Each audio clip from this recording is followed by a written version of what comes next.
ఇప్పుడు ఇండియన్ సినిమాని రూల్ చేస్తున్న హీరోలు చాలామందే ఉన్నారు. ఒకప్పుడు బాలీవుడ్ హీరోల డామినేషన్ చాలా ఎక్కువగా ఉండేది. కానీ ఇప్పుడు మాత్రం ఇండియన్ బాక్స్ ఆఫీస్ని సౌత్ హీరోలు కమ్మేస్తున్నారు.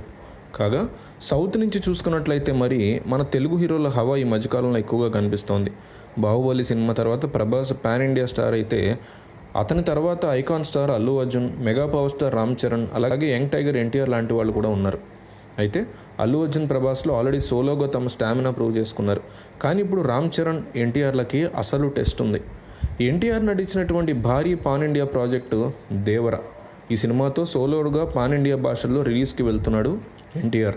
అలాగే రామ్ చరణ్ కూడా తన భారీ సినిమా గేమ్ చేంజర్తో వెళ్తున్నాడు. ఇక్కడ ఇంట్రెస్టింగ్ మ్యాటర్ ఏంటంటే, ఇద్దరి కలయికలో వచ్చిన ఆర్ఆర్ఆర్ సినిమా హిందీలో 200 కోట్ల పైగా వసూలు చేసింది. ఇక ఇలాంటి సినిమా నుంచి వచ్చే స్టార్స్ సినిమా తాలూకా సోలో సినిమాలంటే గట్టిగానే అంచనాలు ఉంటాయి. అయితే ఇప్పుడు దేవర విషయంలో ఈ రకమైనటువంటి అంచనాలు అయితే కనిపిస్తున్నాయి. నార్త్లో మాత్రం కేవలం దేవర సినిమా 15 కోట్లే బిజినెస్ చేసిందనేటువంటి వార్తలు ఊపందుకున్నాయి. అయితే ఇక్కడ అసలు ట్విస్ట్ ఏంటంటే, హిందీ మార్కెట్ ఎన్టీఆర్కి ఇది మొదటిసారి, కానీ రామ్ చరణ్కి సోలోగా అయితే రెండోసారి అని చెప్పాలి. రామ్ చరణ్ హిందీలో ఎప్పుడో జంజీర్ అనే సినిమాతో ఎంట్రీ ఇచ్చాడు, కానీ అది చాలా దారుణమైనటువంటి డిజాస్టర్గా మిగిలింది. అప్పట్లో రామ్ చరణ్కి ఇప్పుడు ఉన్నంత ఫేమ్ అయితే లేదు.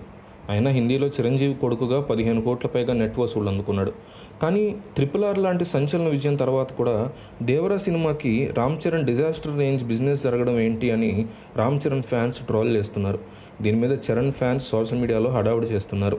ప్రజెంట్ మాత్రం నార్త్ జనం చరణ్ లేటెస్ట్ సినిమా కంటే ఎన్టీఆర్ సినిమా మీదే ఎక్కువగా ఆసక్తి అయితే చూపిస్తున్నారు. అదిలా అంటే గేమ్ చేంజర్ నుంచి ఫస్ట్ సింగిల్ కూడా వదిలారు, అలాగే దేవరా ఫస్ట్ సింగిల్ కూడా వదిలారు. ఇందులో గేమ్ చేంజర్ సాంగ్ని అయితే దేవరా భారీ మార్జిన్తో కొట్టింది. సో నార్త్ జనం దేవరా వైపే ఉన్నారని చెప్పడానికి ఇది మొదటి ఉదాహరణ.